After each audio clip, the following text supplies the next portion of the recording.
Hi hello welcome back to the Manju's era.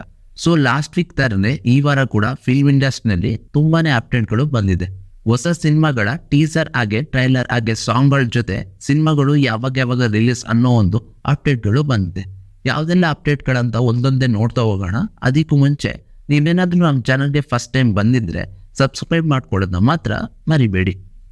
ಮೊದಲು ಸಿನಿಮಾಗಳ teaser and trailer ಯಾವ್ಯಾವ ಸಿನಿಮಾಗಳು ಯಾವತ್ತು ರಿಲೀಸ್ ಮಾಡ್ತಾ ಇದ್ದಾರೆ ಅಂತ ನೋಡ್ತಾ ಹೋದ್ರೆ, ಮೊದಲಿಗೆ ನಿಮ್ಗೆಲ್ರಿಗೂ ಗೊತ್ತಿರೋ ಹಾಗೆ ಚಾಲೆಂಜಿಂಗ್ ಸ್ಟಾರ್ ದರ್ಶನ್ ಅವರ ಕಾಟೇರ ಸಿನಿಮಾ ಇದೇ ತಿಂಗಳು ಅಂದರೆ ಡಿಸೆಂಬರ್ 29ನೇ ತಾರೀಕಿಗೆ ರಿಲೀಸ್ ಆಗ್ತಾ ಇದೆ.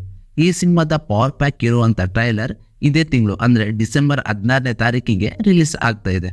ಈ ಟ್ರೈಲರ್ಗೆ ಎಷ್ಟು ಜನ ಆ್ಯಂಡ್ ಯಾರ್ಯಾರು ಕಾಯ್ತಾ ಇದ್ದೀರಾ ಅನ್ನೋದನ್ನ ಕೆಳಗಡೆ ಕಮೆಂಟ್ನಲ್ಲಿ ತಪ್ಪದೆ ತಿಳಿಸಿ. ಇನ್ನು ಎರಡನೇ ಅಪ್ಡೇಟ್ ಕಡೆ ಹೋದರೆ, ಶ್ರೀಮುರಳಿ ಅವರ ಮುಂದಿನ ಸಿನಿಮಾ ಬಗೀರ. ಈ ವಿಷಯ ನಿಮಗೆಲ್ಲ ಗೊತ್ತೇ ಇದೆ. ಆದರೆ ಈ ಸಿನಿಮಾದ ಟೀಸರ್ ಇದೇ ತಿಂಗಳು ಅಂದರೆ ಡಿಸೆಂಬರ್ 17ನೇ ತಾರೀಕಿಗೆ ಬೆಳಿಗ್ಗೆ 9:45ಕ್ಕೆ ರಿಲೀಸ್ ಆಗ್ತಾ ಇದೆ.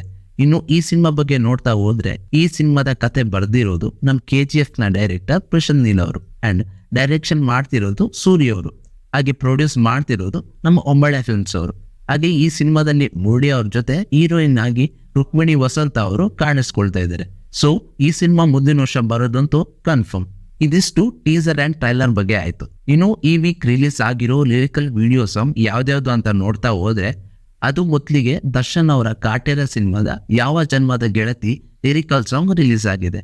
ಈ ಸಾಂಗ್ನ ಕಂಪೋಸ್ ಮಾಡಿರೋದು ಹರಿಕೃಷ್ಣ ಅವರು, ಹಾಗೆ ಹಾಡಿರೋದು ಹೇಮಂತ್ ರಾವ್ ಆ್ಯಂಡ್ ರಕ್ಷಿತಾ ಸುರೇಶ್ ಅವರು, ಹಾಗೆ ಲಿರಿಕ್ಸ್ನ ಬರೆದಿರೋದು ಪಿ ನಾಗೇಂದ್ರ ಪ್ರಸಾದ್ ಅವರು. ಸೊ ಸಾಂಗ್ ಕೇಳಿದ ಮೇಲೆ ಸಾಂಗ್ ಇನ್ನೂ ಸ್ವಲ್ಪ ಚೆನ್ನಾಗಿ ಬರ್ಬೋದಿತ್ತೇನೋ ಅಂತ ಅನ್ನಿಸ್ತು. ಮತ್ತೊಂದ್ಸರಿ ಈ ಸಿನಿಮಾ 1974 ಬಂದಿರೋ ಸ್ಟೋರಿ ಆಗಿರೋದ್ರಿಂದ ಅದಕ್ಕೆ ತಕ್ಕಂತೆ ಮಾಡಿರಬಹುದೇನೋ ಹರಿಕೃಷ್ಣ ಅವರು.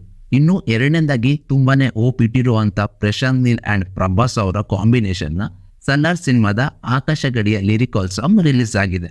ಒಂದೊಳ್ಳೆ ಕಂಬ್ಯಾಕ್ ಮಾಡಿದ್ದಾರೆ ರವಿ ಬಸ್ರೂರ್ ಅವರು ಈ ಸಾಂಗ್ ಮೂಲಕ ಅಂತ ನನಗನ್ನಿಸ್ತು. ಆ್ಯಂಡ್ ಈ ಸಾಂಗ್ ಇವರಿಬ್ಬರ ಕಾಂಬಿನೇಷನ್ ತುಂಬಾ ಗಟ್ಟಿಯಾಗಿ ಚಿಕ್ಕ ವಯಸ್ಸಿನಿಂದಲೂ ಇತ್ತು ಅನ್ನೋದನ್ನ ತೋರಿಸೋ ಸಾಂಗ್ ಆಗಿದೆ. ಈ ಹಾಡಿಗೆ ರವಿ ಬಸೂರ್ ಅವರು ಕಂಪೋಸ್ ಮಾಡಿದ್ರೆ, ಕನ್ನಡದಲ್ಲಿ ಈ ಸಾಂಗ್ ನ ವಿಜಯಲಕ್ಷ್ಮಿ ಅವರು ಹಾಡಿದ್ದಾರೆ, ಹಾಗೆ ಕಿನ್ನಲ್ ರಾಜ್ ಅವರು ಕನ್ನಡದಲ್ಲಿ ಲಿರಿಕ್ಸ್ ನ ಬರೆದಿದ್ದಾರೆ.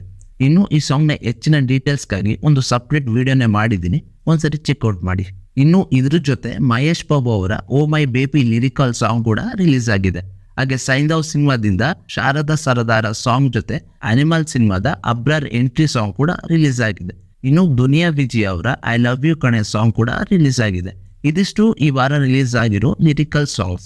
ಇನ್ನು ಇವೆರಡನ್ನು ಬಿಟ್ಟು ಬೇರೆ ಅಪ್ಡೇಟ್ಗಳು ನೋಡ್ತಾ ಹೋದ್ರೆ, ರಣಬೀರ್ ಕಪೂರ್ ಅವರ ಅನಿಮಲ್ ಸಿನಿಮಾ 12 ದಿನಕ್ಕೆ 757.73 ಕೋಟಿ ಕಲೆಕ್ಷನ್ ಮಾಡಿದೆಯಂತೆ.